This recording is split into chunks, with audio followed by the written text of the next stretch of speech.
from his studios in New York,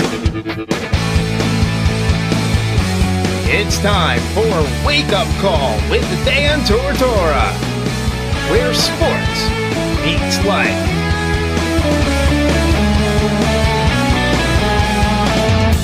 Here's your host, Dan Tortora. Welcome back here to Wake Up Call with Dan Tortora on wakeupcalldt.com, your one-stop sports shop, and on mixlr.com/wakeupcalldt. Proud to be here with you every Monday through Friday from 9 a.m. to 11 a.m. Eastern Time inside of the Charney's Menswear and Tuxedo Studios here on 3150 Erie Boulevard East in Syracuse, New York. You can listen in to Wake Up Call with Dan Tortora weekly by going to mixlr.com/wakeupcalldt, and you can watch weekly by going to Facebook Live, facebook.com/live-now-dt. And with that being said, inside of What's Poppin', proudly brought to you by Ma and Pa's Kettle Corn and Popcorn Factory, who you just heard of and heard from in this fast break, we are going to our first conversation of the day, and that's a live conversation with Michael Lasker of Syracuse Orange football history. Michael Lasker Jr., somebody who played on the offensive line at Syracuse within these last few seasons, and he is here with us today to speak on the state of the team, what he's seeing from the offensive line, and so much more. So with that being said, let's bring him in. Michael, how you doing today? I'm doing good. Thanks for having me on the show. I'm a big listener. Always enjoy listening to you every morning. Again, thanks for having me. Absolutely, man, and I can't thank you enough for that. I mean, this is, you know I care about this team. The team knows that I care, and, I always want to see you guys successful and doing well. And, after watching you and seeing you guys out there and doing your thing, it means the world to me that, somehow, some way, by the grace of God, that you guys, wake up in the morning and listen to the show. So I really do appreciate those kind words. Thank you for that. Yeah, absolutely. Not a problem at all. So with that being said, Michael's with us here this morning, and we are speaking on Syracuse football. Obviously, that we're on the heels of a tough weekend, a weekend where I feel that Clemson didn't beat Syracuse as much as Syracuse beat themselves. Michael, to kind of start there, do you feel that way as well? Do you feel that, this was a game of missed opportunity for Syracuse? Yeah, absolutely. When you watch the game, I rewatched the game, yesterday, and there's just a lot of missed opportunities that were left in the field. A lot of points, a lot of opportunities to get some points on the board on the goal line. So I think that the defense played lights out. They played as good as they could possibly play. And like I said, I think it just came down to just a lot of missed execution. And like I said, I don't think so much Syracuse beat Clemson. I kind of think that, I don't think Clemson beat Syracuse. I think that, Syracuse really just shot themselves in the foot and beat themselves in this game. And when you see something like that, I mean, you talk about how well the defense played. Syracuse had back-to-back interceptions on Trevor Lawrence. This is a guy who, everybody speaks on how great he is, how amazing he is. He was the top quarterback recruit. He was, by some people, the top recruit of his class. He comes in as a true freshman, wins a national championship. Everybody's already talking about him in the NFL and whatnot. But he had 3 interceptions and 2 touchdowns in the first couple weeks coming into this game, and Syracuse turned him over twice on back-to-back drives. Chris Frederick grabbing one, Trill Williams grabbing the other, but Syracuse came up with no points despite being on the Clemson 9-yard line and the 3-yard line. How frustrating was that for you to see as a former Syracuse player that the defense created these opportunities and made Trevor Lawrence, who, not a lot of people think he can bleed, Syracuse made him bleed a little bit, but didn't come away with anything on those 2 drives? Right, yeah. It was definitely, frustrating because, just watching it, I'm like, okay, this is the opportunity. They're going to, just like how they had their opportunities the previous 2 times they played Clemson, they took advantage of those opportunities. And I'm like, okay, this is, they got this opportunity. They're going to punch it in the end zone, back-to-back turnovers. Like, this is it to make it a competitive game because, when you look at it, they really weren't, out of the game until really the midpoint of the fourth quarter when it just, where the floodgates started to open up. But, it was a close game, and they had their opportunities. The defense put them in great positions, but it was just unfortunate and, frustrating to watch that, the offense couldn't get it clicking. get some points on the board. And Michael, I mean, you being a former offensive lineman and obviously, someone who has worked opportunities outside of Syracuse and had your opportunities at Syracuse, we came into this season and Aaron Service and I spoke, a couple weeks before the season started from camp, and he said to me, I said, "Are you playing center?" And he said, "No, I'm kind of playing all over the place." And I said, "Well, what do you mean? Are there set guys?" And he said, "No, we're kind of all playing every position because they don't know exactly, where they want us yet. So we're kind of all over the place." And we've seen that in the first 3 weeks here that, you look at the depth chart and it'll say, Aaron Service could be center, or it could be Sam Heckel, and then the right tackle could be the left tackle, the left could be the right. Even on the depth chart for the game itself, it said center, Sam Heckel or Aaron Service, left tackle Aaron Service or Carlos Vettorello, right tackle Carlos Vettorello or Ryan Alexander. Evan Adams is kind of grandpa on this. He's the one with the most experience, and he's at left guard, and Dakota Davis and Patrick Davis are on the side of right guard, where Evan had been for such a long time. Being a former offensive lineman for you, to see that there's a bunch of oars on the depth chart and there's no, this is our starter at that position, that was a big red flag for me, just to go into kind of your thoughts on that. Yeah, it was a red flag as well. Just especially hearing about it. Me and my buddy Tyler Morona, we discussed it. Too, leading up to the season. The biggest concern will probably be the offensive line, and it's good to have guys be in crossover positions, being able to play everything across the line. But however, towards the end of camp, the end of a couple weeks of camp, you do want to start gelling so everyone can know how the guy next to them plays or whatnot, so you can get ready for those, upcoming games, because, the chemistry is going to be important. And, like I said, when you see on the depth chart, it's kind of like, from the outside in, you don't know who's going to start or who's going to play. And I'm sure it's, not too far off, for the players and the coaching staff trying to figure out and plug the pieces, which fit. And, that's not something that you typically want to be doing.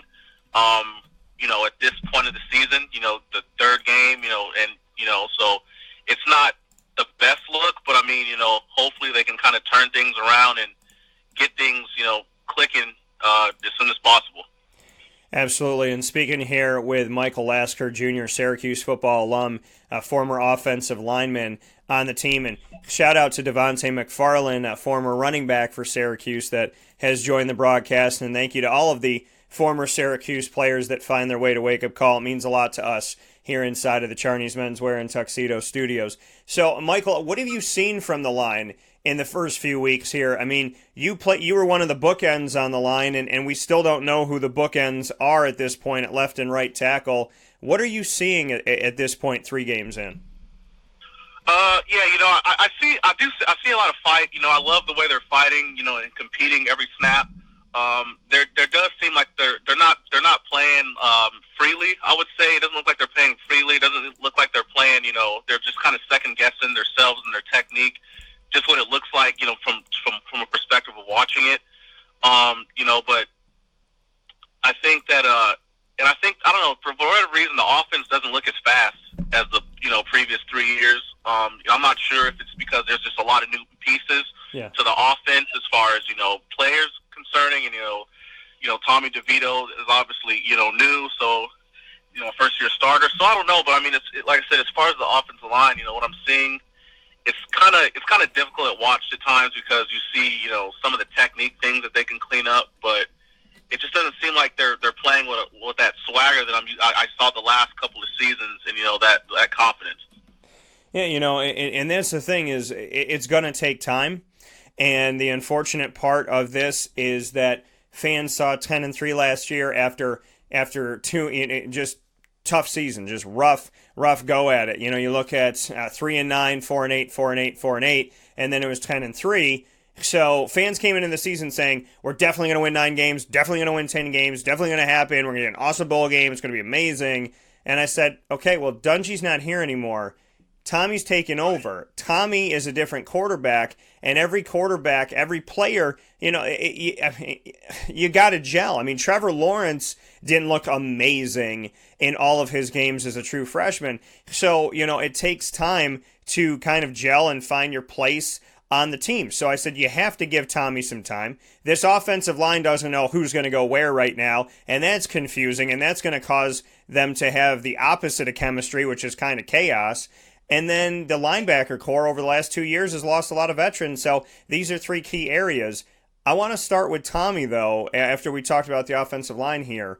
Fans love the heck out of him, want him to do great, think he's a phenom, think that he's going to be this amazing player, and now 3 games in, they're throwing stuff, they're screaming, they're yelling, and I can't tell you how many people have asked me for, can we have the head of Tommy DeVito?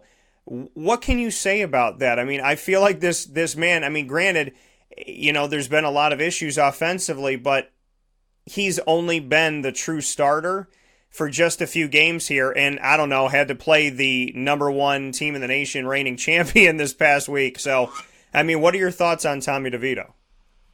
Yeah, I mean, I like Tommy DeVito a lot. I think the biggest thing is just, fans have to understand that, he's not Eric Dungy.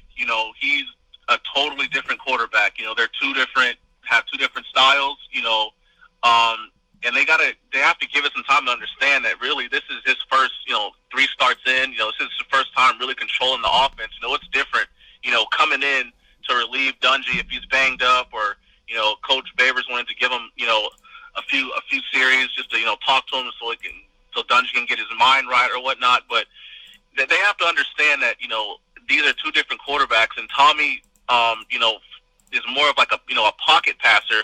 So versus what Eric, if the pocket starts to collapse, Eric will just roll out and throw on the run or just take off and run 15 to 20 yards. Yeah. But I don't think that's Tommy's style. So I think, fans and just, they have to relax and calm down and understand that they're 2 different quarterbacks, and you can't, jump the ship on Tommy because he's still really young. When you think about it, Eric, he was young. He was young too, but the offense was just so different. The offense was, it was slow. You had a lot of time to think. You had a veteran offensive line when he was, a freshman playing. So I think they got to, cut Tommy some slack, and understand that he's still growing and developing as a quarterback. And plus, you are playing the number 1 team in the nation, and their defense was just, lights out. I mean, they were just had some exotic blitzes and pressures, and I'm trying to figure out, where the pressure is coming from. Just as a fan, watching it, thinking about the best ways to block this or something. But you really can't, put it all on Tommy as a quarterback right now. No, and I agree with you wholeheartedly here. And the unfortunate part is, he's taken a lot of this and having to hear all this. But here's my other piece of this. They recruit Tommy DeVito, right? So coach brings him in. Dino Babers thinks that, this is a guy that can help them out, help their offense, and move the team forward. Tommy, as you talked about, and as I agree with, he is a pocket passer. He's a guy who is not, he's not one to run. I think he'd run on the 10th option, but he doesn't want to run on that first option. So, or the second one. And there was a play against Maryland that really, really, really stuck out to me. And Tommy had rolled out right, and there was a gap in the line, and he could have darted forward. And where Dungy would have taken that lane and just attacked the defense, Tommy ran out of bounds. And so it shows you that difference. And there's nothing wrong with that. There's different style of passers. But is this offense being sped up and needing to go fast? Now you have running backs that can be more traditional, that you can hand the ball off to, that can ground and pound and run the clock, I would like to think. And you have a quarterback who can drop back and utilize his arm and his talents there. So is this a Tommy problem, or is this maybe Dino having to talk with Mike Lynch and go, maybe we should just utilize our players, because there's the guys that have the plan. This is our system, this is what we run, this is what we do. Right. But the system of going fast doesn't seem to make a lot of sense with a strong backfield and a pocket passer. So is this maybe hey Dino, slow it down and use the team's advantages of their talent and not try to force them to be a square peg in a round hole? Right, and I think that's probably a big reason. I think the coaches are starting to realize, what type of offense or what type of players they have, and I think they're kind of working that around the offense. I think that's why we're not seeing the offense go as fast as we're used, we did in the previous 3 years. So, like I said, when you have a strong backfield and more of a pocket passer, things kind of do tend to slow down, and I think that's the good thing about this offense because it has the ability to, you can still slow it down, do a sugar type of huddle, and then you can ramp it up, when the offense gets going, when Tommy wants to go fast, when he can just get some quick, some quick sideline passes. I think that is the biggest thing, and I think that I don't necessarily think that, Coach Babers and, Coach Lynch are doing anything, wrong. I think that they're just understanding, okay, this is the pieces we have. This is the pieces we have. This is how we're going to use it to our advantage, and we're just going to slow things down just a little bit, and then we can ramp it up at any time once things get going. Yeah, absolutely. And I think you can't force the system. It's just people like seeing Syracuse go fast, and there's success when Syracuse goes fast, but when you don't have a running quarterback or someone who's going to necessarily utilize the option, it just feels like Tommy is a guy who has to slow down, and Jarvion Howard and Mo Neal, and it seems like these are the guys that want, and Abdul Adams, that if we handed the ball off a little bit more and let them get 4 yards and let them get 7 and then let them go. I mean, you look at what Clemson did. It's like, okay, you give it to Travis Etienne, then you give it to Lynn J. Dixon. You keep utilizing that. We know how Boston College does it. It might be boring. It might be slow to some people, but at the end of the day, if you get in the end zone, who the heck cares?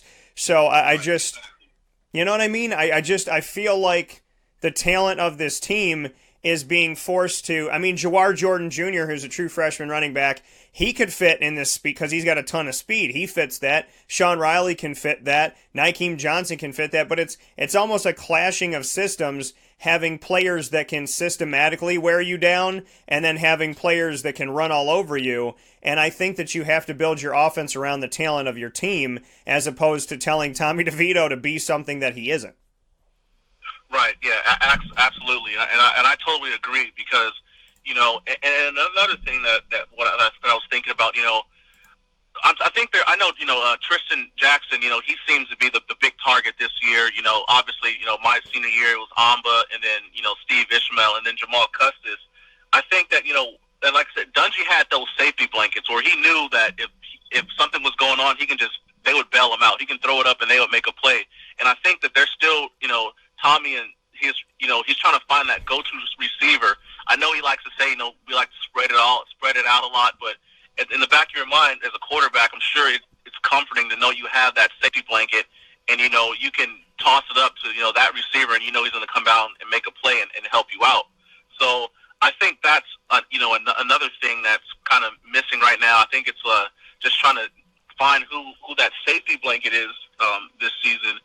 And I think, like I said, once they get that and kind of just work to their advantages, and the coaching staff, like I said, I'm sure the coaching staff is going to do a great job of putting together a plan, for this upcoming week. Yeah. To just try to to work to their strengths and not trying to just go super fast because, like I said, Tommy is new in the system. A new starter. I know he's been in the system. But like I said, it's different being a backup to being a starter full time. Right, and I think that you can try and make somebody into something, but they are who they are, and his talents are his talents. So, for me, it would be nice to see, and again, I know that it's, going fast, that's Dino, but seeing Tommy and his ability to drop back and launch the ball and throw a 60-yard pass on his, first attempt, and not only that, but the fact that there are a bunch of guys in the backfield, and Syracuse built their hay on being RBU. Joe Morris, to Jim Brown and Ernie Davis and Floyd Little and Rob Drummond and Michael Owens, and the list goes on and on. I mean, the last time Syracuse had a 1,000-yard rusher was Jerome Smith, and that was back in Marone time. So, it's been a long time for that. But again, I think that running the ball and passing the ball all come back to the offensive line, which is obviously, why a big reason why I really wanted to get your opinion, Michael, outside of the fact that I love having you on the show in general, is that this offensive line took last season the success of a 10-3 team. That offensive line took like 4 or 5 years to build. That was like trial and error, trial and error, trial and error. And now, it's like Carlos Vettorello is a redshirt freshman, so he hasn't played. Ryan Alexander transfers over. Aaron Service has played in multiple different places on the line.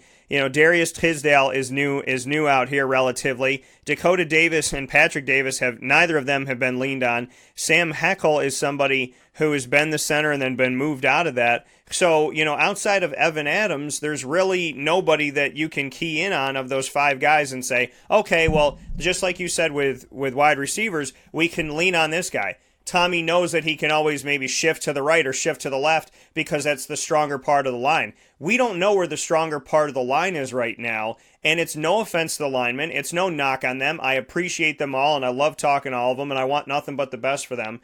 It's just an honest assessment that there is no place on the line that really feels safe right now for the quarterback or to find a lane for the running back.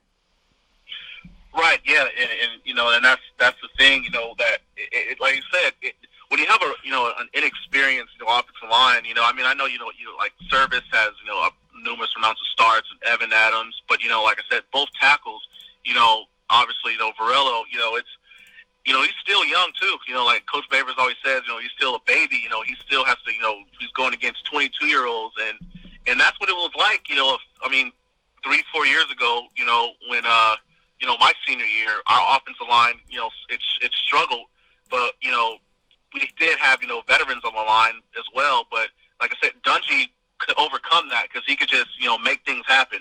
And, it's tough right now because, like I said, I think the biggest thing is just gelling. Yeah. And, when you have a lot of young guys and you're kind of like hesitant or you don't know where you're going to play, it's kind of it kind of messes up the, the chemistry.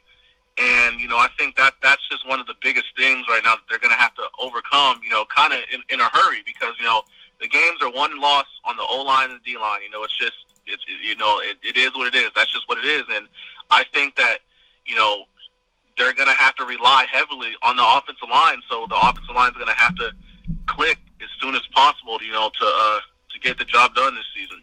Absolutely, as we speak here with Michael Lasker, Jr., former offensive lineman for the Syracuse Orange, speaking on the team.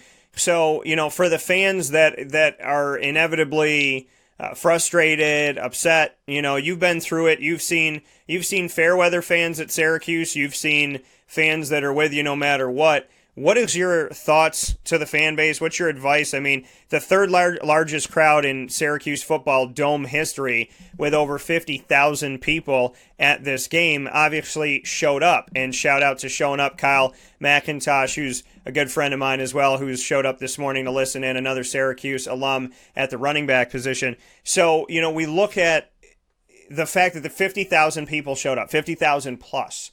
And so that's great. And there's 9,000 plus new season ticket holders. And so the fans are coming back because there's a good season. There are some fans that as soon as there's any moment of strife, when's basketball season? I'm over this. I hate this. We're, program's back 5 years, da-da-da-da-da. What are your words to the fan base? Because they're finally buying tickets again, but they're only giving Syracuse about 13 seconds to make it right. Right, exactly. The biggest thing, the message I would say to the fans is just, don't bail out yet. Keep that support coming. Obviously I don't know if it'll be a sellout every home game, but keep it as close as that as possible. Keep the support up. When it's just one game. They only have 2 losses so far. They still have a long season to go, and I think they could still have a great season. I think they can accomplish a lot of the goals that they still have. So they have to keep that in mind, and they just have to understand that, keep supporting. When you look at other schools, like when they're struggling, like Florida State, they still, their fan base, they still come and support. Tennessee, they're off to a shaky start. Their fan base will still come and support, and I think that's the biggest thing. You got to understand there's going to be growing pains. Each season is different. So, like I said, just keep supporting, keep coming to the games. Just have that. You need to have that same atmosphere because the Dome is a very difficult place to play. Especially for the opponents. Just being on the sideline and playing the games, it's a great atmosphere.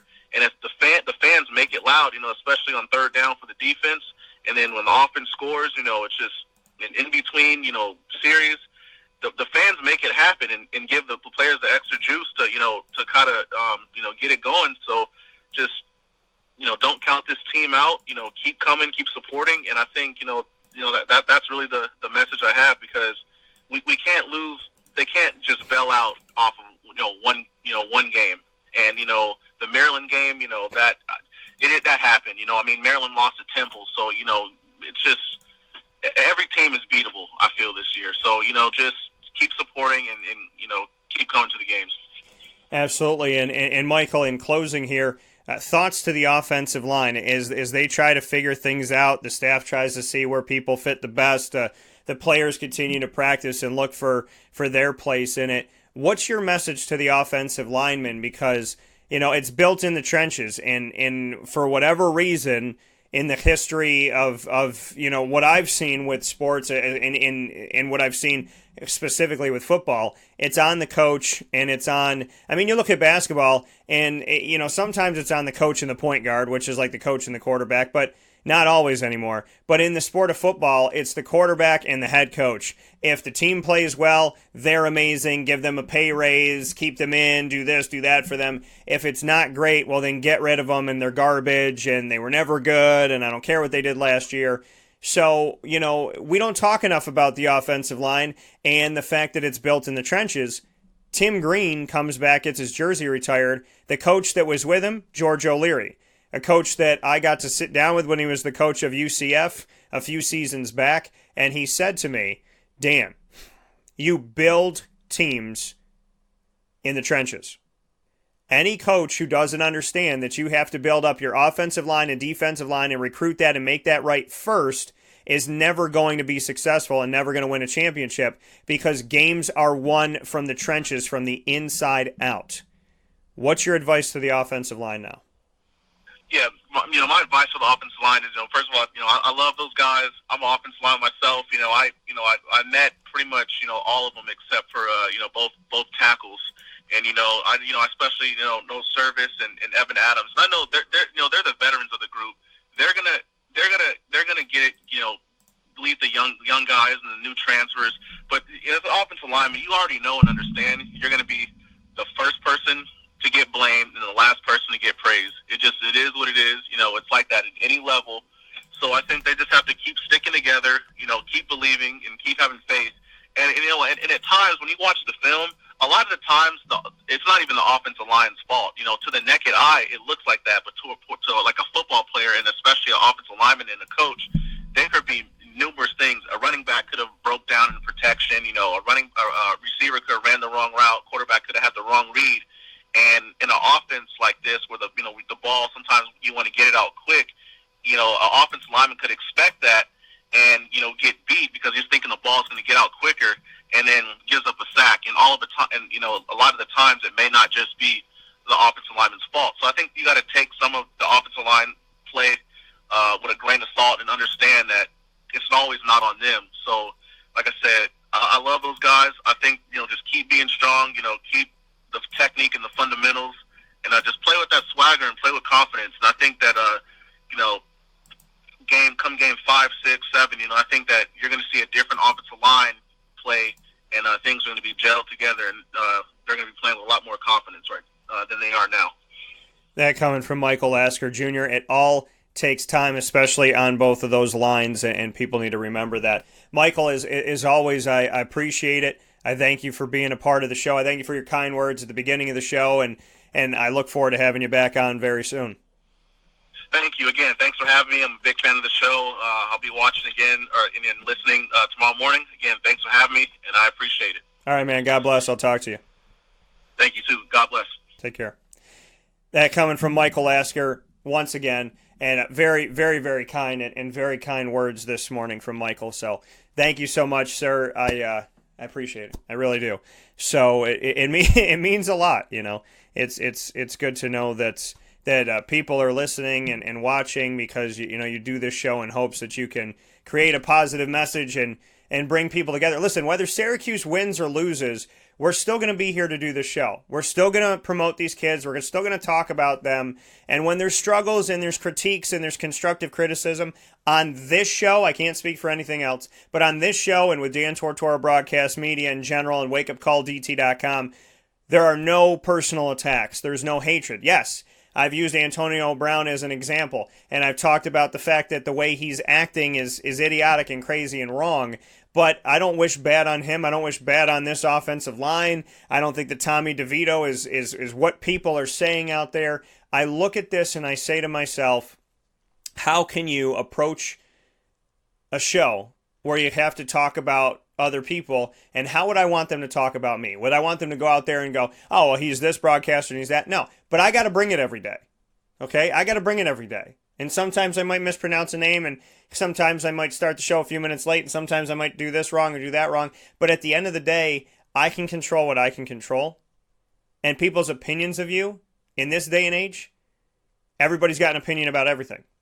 So please know that on this show and always on this show, and everything that we do at Dan Tortora Broadcast Media, that it is with utmost respect and appreciation for human life.